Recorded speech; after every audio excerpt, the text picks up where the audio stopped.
दोस्तों, क्या हुआ जब एक गरीब रिक्शावाला बारिश में भीगती अमीर घर की लड़की की मदद करता है। लेकिन वो रिक्शेवाला कोई आम आदमी नहीं था। वो आदमी था जिसकी सच्चाई जानकर लड़की के होश उड़ गए।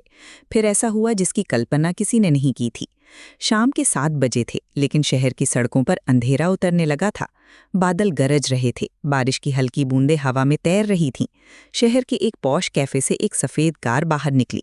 BMW बेशक महंगी थी, लेकिन उसमें बैठी लड़की उससे भी ज्यादा कीमती लग रही थी। अवनी मल्होत्रा, उम्र 26, शहर के सबसे बड़े real estate tycoon Vikram Malhotra की बेटी। हर चीज उसके लिए आसान थी, पार्टी, पैसा, लाइमलाइट। लेकिन उस दिन कुछ अलग था। उसके दोस्त उसे अकेला छोड़ गए थे और ड्राइवर भी कहीं दूसरी गाड़ी लेने चला गया था। वो सड़क पर अकेली खड़ी थी, हील्स में, गीले कपड़ों में और पूरी तरह चिढ़ी हुई। फोन निकाला, लेकिन नेटवर्क गायब था। उबर भी नहीं चल रहा था। वो एक बंद दुकान की छत के नीचे खड़ी हो गई। बारिश तेज हो रही थी और तभी एक रिक्शा उसके सामने आकर रुका। मैडम, कहीं छोड़ दूं क्या? आवाज धीमी थी, लेकिन सीधी।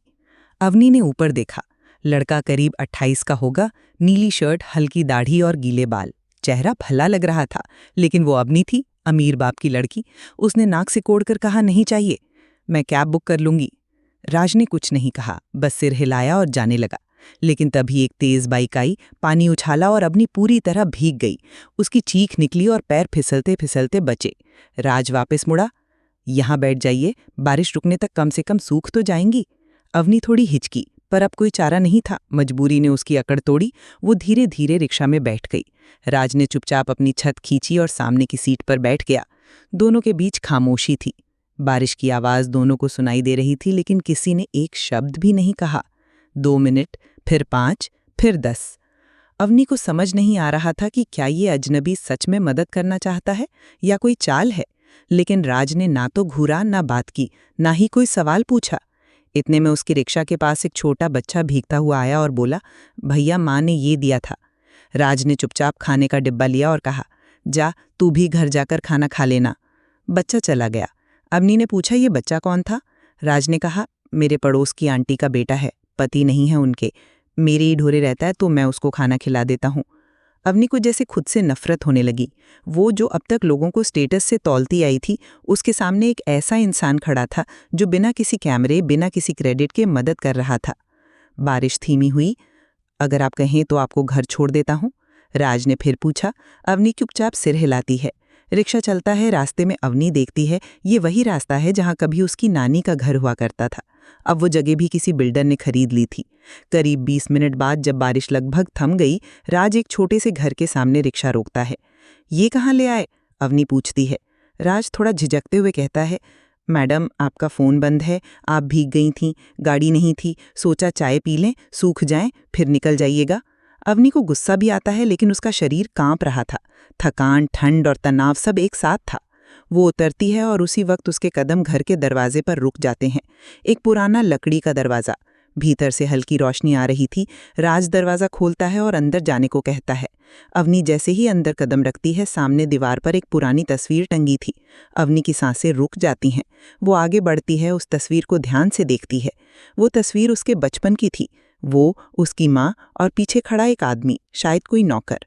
लेकिन ये तस्वीर कभी घर से बाहर नहीं गई थी। अवनी ठिठक जाती है, पलटकर राज की तरफ देखती है। राज चुप है। अवनी की आंखें कांपती हैं और मन में सिर्फ एक सवाल गूंजता है, तुम कौन हो और मेरे घर की तस्वीर यहाँ कैसे आई? तस्वीर के सामने खड़ी अवनी की सांसें थमी हुई थीं, जैसे उसकी यादें किसी पुराने दरवाजे को खुद ब खुद खोल रही हों। राज भी कुछ नहीं बोल रहा था। वो दरवाज़ा धीरे से बंद करता है और कमरे के कोने में खड़ा हो जाता है, जैसे खुद को उस पल से दूर करना चाहता हो। ये तस्वीर यहाँ कैसे है? अवनी ने शांत लेकिन कांपती आवाज में पूछा। राज ने सीधे उसकी आंखों में नहीं देखा, बस धीमे से बोला, कभी आपके घर में काम करता था कोई, शायद वहीं से आ गई होगी। उसने चाय के 2 कप रखे, एक उसके सामने, एक अपने लिए, फिर चुपचाप कमरे से बाहर निकल गया। अवनी की उंगलियां कप के हैंडल को छूती हैं, लेकिन निगाहें अब भी तस्वीर पर थीं।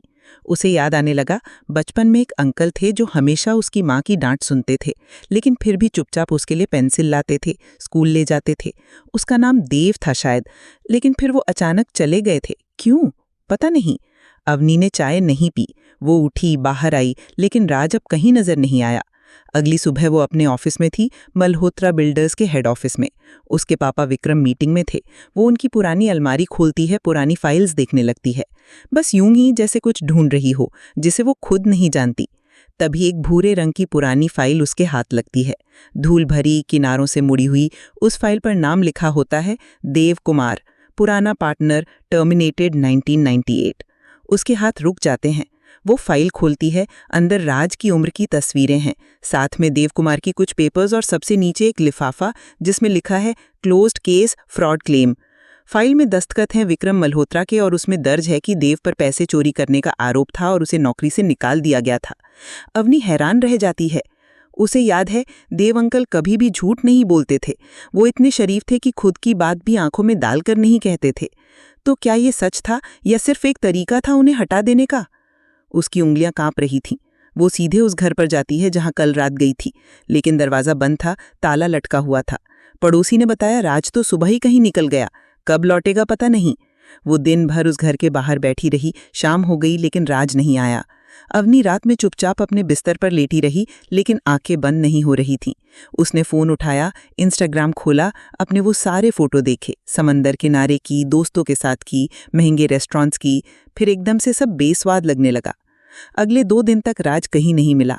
तीसरे दिन अवनी एक एनजीओ के ऑफिस में अपनी माँ के साथ एक फॉर्मेलिटी मीटिंग में जाती है और वहां उसे दीवार पर एक फ्रेम नजर आता है, छोटी सी तस्वीर जिसमें 3 लोग खड़े हैं, एक बच्चा, राज, एक महिला उसकी माँ और बीच में वही देव अंकल। उस तस्वीर के नीचे लिखा होता है श्री देव कुमार, जिनका सपना था कि गरीब बच्चों को स्कूल मिल सके। उन्हें धोखा मिला लेकिन हमने सपना बचा लिया। अवनी के पैर वहीं जम गए। अब उसे पूरा यकीन हो गया था देव को फंसाया गया था और राज उसी का बेटा है। वो इंसान जो उसे भीगते हुए देख चुपचाप रिक्शा लेकर आ गया था, वो उसका दुश्मन नहीं था, बल्कि उसका सबसे बड़ा सवाल था। अगर मेरे पापा ने उसके पिता के साथ ये किया, तो फिर भी राज ने मेरी मदद क्यों की? अवनी फिर धीरे धीरे कमरे से बाहर निकल गई, बिना कुछ बोले, बिना किसी से मिले, पर उसकी सांसें अब एक जवाब मांग रही थीं। राज, कहाँ हो तुम? 3 हफ्ते बीत चुके थे। अवनी ने हर जगह ढूंढा, वही गलियां, वही पुराना घर, वो रिक्शा स्टैंड जहां कभी राज मिला था, लेकिन उसका कहीं कोई नामो निशान नहीं था। ना फोन, ना सोशल मीडिया, ना किसी को जानकारी, जैसे वो इस शहर में था ही नहीं या शायद अब रहना ही नहीं चाहता था। एक दिन शाम को जब अवनी अपनी गाड़ी से गुजर रही थी तो उसकी नज़र एक छोटे से मैदान पर पड़ी। वहां बच्चे मिट्टी में खेल रहे थे और दूर से किसी की आवाज़ आई, ठीक से पकड़ो किताब, ऐसे नहीं ऐसे।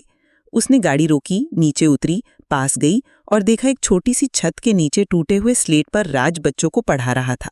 वही नीली शर्ट, वही शांत चेहरा, वही संजीदगी। उसने अवनी को देखा लेकिन कोई चौंक नहीं, कोई सवाल नहीं, बस एक हल्की सी नज़र डाली और फिर बच्चों की तरफ लौट गया। अवनी ने धीरे धीरे पास जाकर बैठने के लिए इशारा किया। राज ने सिर हिलाया, हाँ मैं। दोनों आमने सामने पर दोनों की आंखें जमीन की तरफ। कुछ देर तक कोई नहीं बोला। फिर अवनी ने अपनी बैग से एक पुराना लिफाफा निकाला, उसी फाइल का जिसमें देव की सच्चाई थी, राज के पास रखा। मैंने नहीं किया था, उसने कहा, पर मैं उस घर से आई हूं इसलिए ये लौटाना जरूरी था। राज ने लिफाफा नहीं खोला, बस अपनी उंगलियों से उसे धीरे से अपनी जेब में डाल लिया। उसने एक लंबी सांस ली। मैंने बदला लेने का सोचा था, राज बोला। सोचा था एक दिन उस बेटी को वो दर्द महसूस कराऊं जो मेरे पापा को मिला था। अवनी की आंखें भर आईं। लेकिन जिस दिन तुमने भीगते हुए मेरी रिक्शा में बैठकर कुछ नहीं पूछा, उस दिन मैंने अपना फैसला बदल दिया। वो चुप हुआ। तुम्हारे पापा ने जो किया वो बुरा था, पर तुमने नहीं किया, इसलिए मैंने माफ कर दिया। किसी और को सजा देकर मैं खुद को सच्चा नहीं बना सकता था। अवनी की आंखों से आंसू बहने लगे। उसने कुछ नहीं कहा, बस वहीं बैठी रही मिट्टी में बच्चों के साथ शोर के बीच, और पहली बार बिल्कुल शांत। राज उठ खड़ा हुआ, बच्चों को बोला, अब क्लास खत्म, कल से फिर से मिलेंगे। अवनी भी उठी, लेकिन पीछे से कुछ पूछना चाहती थी। राज जाने लगा, क्या हम कभी? वो शब्दों के बीच रुक गई। राज पलटा नहीं, सिर्फ एक वाक्य बोला, मैं रिश्ता बनाना नहीं चाहता। जो मैंने बचाया है उसे टूटने नहीं दूंगा। वो चला गया, तेज नहीं लेकिन ठोस कदमों से। अवनी वहीं खड़ी रही, कोई विदाई नहीं, कोई वादा नहीं, बस एक सच्चा इंसान जो अपना दर्द लिए खुद को औरों के लिए जिंदा रखे हुए है।